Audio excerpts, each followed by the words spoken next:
Hi guys, and welcome back to my channel. So today is Friday, March the 19th, and I just want to talk to y'all about something that came over me today.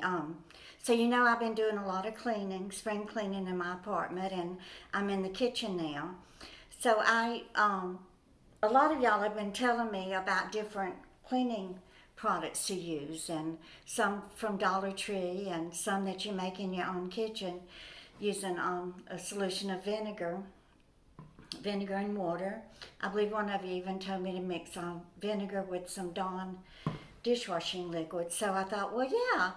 I've been using this method, but it's very expensive. I think it's probably about $4 for the bottle. But I do dilute it, and it does last probably 6 months. But I thought, well, why not change to something more environmentally friendly. And I've never been able to cook with vinegar or clean with vinegar, and I haven't even attempted to use it in years. But I had bought this bottle of vinegar for that sweet and sour pork that I made out of the donated ham. So I thought, well, I have the vinegar, so why not go ahead and try using it? So I opened up the bottle and started to mix it, and all of a sudden, this horrible fear and panic just came. It just overtook me out of nowhere. I didn't know, why am I having a panic attack over mixing up a little bit of vinegar with some water? But the fumes of it, it just brought back these horrible memories from my childhood, from when I was, I think my first memory of it, I was 4 years old.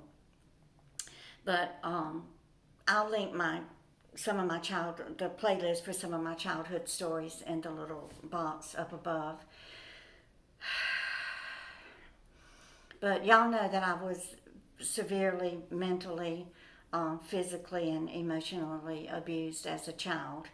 And I have worked through that. I have been on medication for depression and anxiety and obsessive compulsive disorder, and I have worked through it. I've been in therapy. I've been to psychiatrists and psychologists.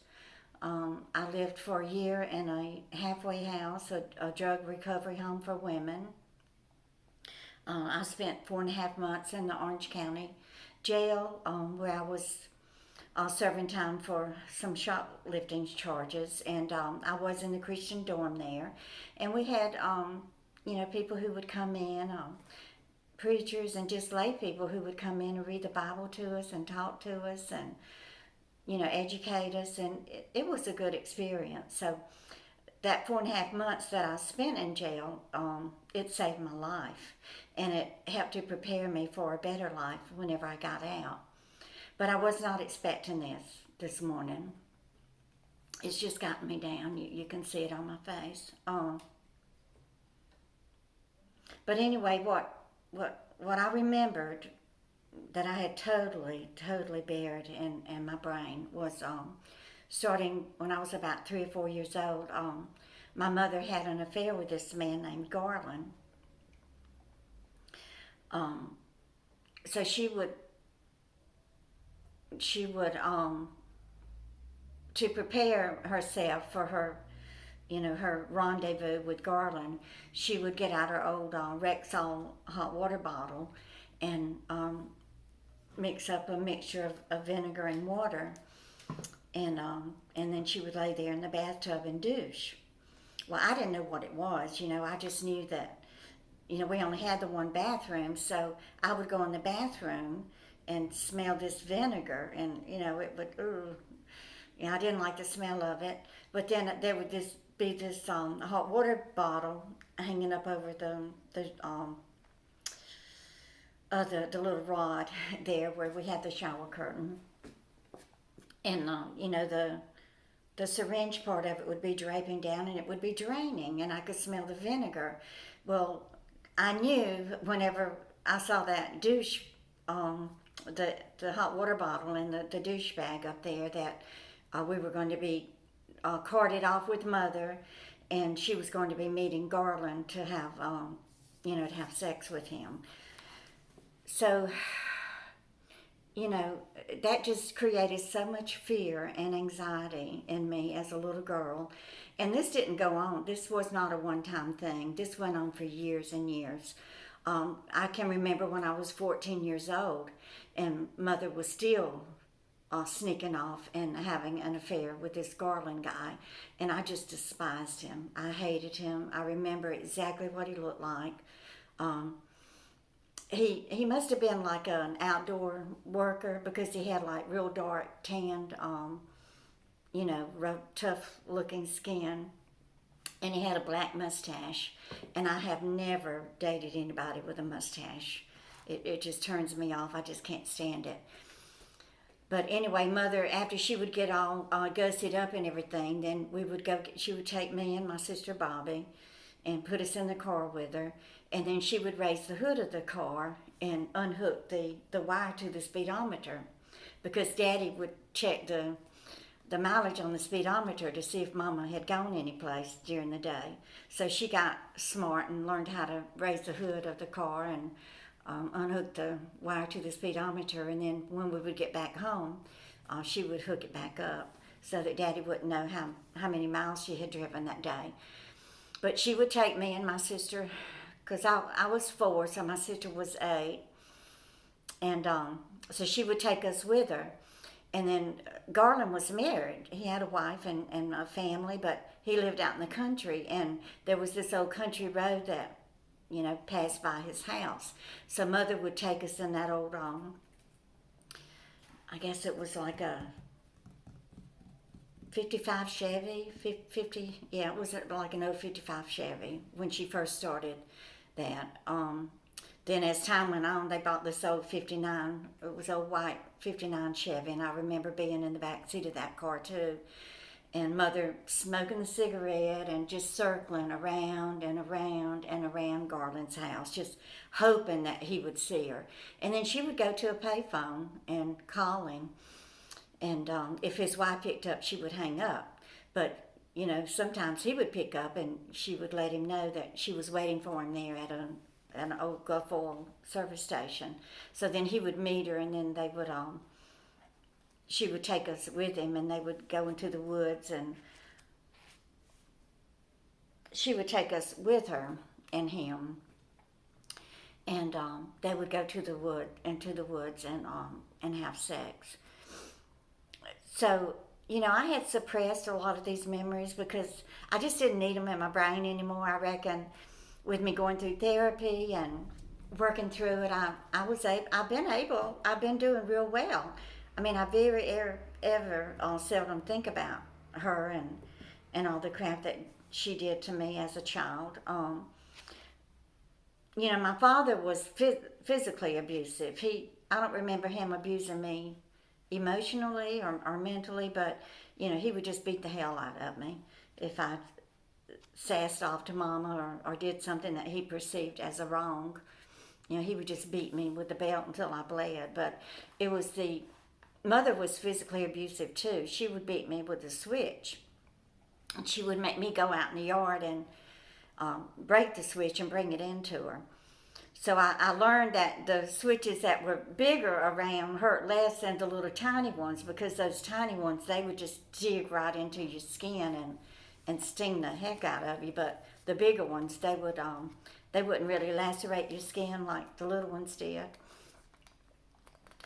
But I just want to read a scripture to y'all, and I found this in Ephesians. It's one that, it's been a while since I read it, but it was one that I lived by for many, many years. So it is Ephesians chapter 4, if you want to get your Bible and read along with me. And it is chapter 4, verse 31 and verses 32. So, let all bitterness and wrath and anger and clamor and evil speaking be put away from you with all malice. And be ye kind one to another, tender-hearted, forgiving one another, even as God, for Christ's sake, hath forgiven you. And, even if someone has done you wrong, and they never asked you for forgiveness, or they never acknowledged that they ever did anything wrong to you. That's the case with my mother and daddy. They always thought that everything that they did was the right thing to do. And mother, even till the day she died, she never acknowledged all the emotional hurt and everything that she did to me and my sisters and my brother. So even though somebody, has done something like that to you and they haven't asked for forgiveness, it's still possible to forgive them. And it's possible to work through the grief and the anger and the hurt and the pain, and to live a happy and fulfilling life. And that's what I've chosen to do. So this vinegar-induced panic attack today was not anticipated, but I'm going to forget about it and work through it and go on with my day. And I'm going to dilute this bottle of method some more and use it, because it does have a nice fragrance to it. So forget about, don't y'all even bother to tell me to clean with vinegar anymore, because I'm not going to do it. You just never know when something that you see, or a song that you hear, or maybe you're in the grocery store and you see something that maybe someone used to abuse you when you were a child. I know some children, their parents wash their mouths out with soap. So maybe you see a bar of lava soap, or you see an old bar of, what did they use back in the old days? Camay or Palmolive, or you see a bar of soap that your mother or daddy might have used to wash your mouth out, and that'll bring on a panic attack. You just never know what you're going to encounter that's going to trigger something deep in your memory, deep in the recesses of your brain, that's going to evoke memories of the past and put you into a state of panic and fear. But you just have to draw on your inner strength, and you have to, whenever you do have a panic attack, just grab a paper bag and breathe into it, and that will help with the hyperventilating. For many, many years, I couldn't stand across a bridge because I had fears from these little one-lane bridges that we used to cross back out in the country when I was a child growing up. So I just wanted to talk to y'all about this today and let you know that you are not alone in your panic and fear and dealing with your emotions and abuse from the past. And I wanted to leave you with this, that I was able to forgive the drunk driver who killed my son Jeremy. He showed remorse and he asked for forgiveness. And I found that it was easier for me to forgive him more so than it was for me to forgive my mother and my father. And maybe it was because he asked for forgiveness, but I know that it is possible to forgive someone who has wronged you or hurt you, even if they didn't acknowledge that they hurt you. So I hope that this will give you a little inspiration and hope, and help you to be able to deal with some things from your past, and to come out a better person and come out on the other side with happiness and love and a tender heart. So please give me a thumbs up and share my videos with your friends and family. And y'all just keep on coming back. Bye, guys.